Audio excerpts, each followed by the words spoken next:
Ariel Animation.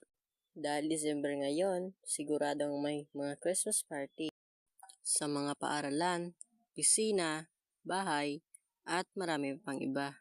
Kapag may Christmas party, may iba't ibang uri ng tao tuwing Christmas party. Number 1, si Paldo.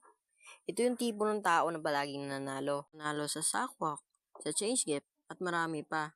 At higit sa lahat, sa puso mo.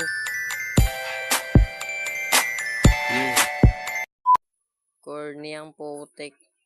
Uy, walang ganyanan ha. Let's win to. Pangalawa naman, si Normal. Sa pangalan pa lang, alam mo na normal lang. Hindi aggressive. Normal kumain, normal maglaro, at normal sa lahat ng activities sa school. Kung may normal, may abnormal. Uy, joke lang yan ha. Pangatlo naman, si Active. Ito yung tao na walang kabaguran. Parang immortal. Palaging recharge. Active kumain, maglaro, at marami pa.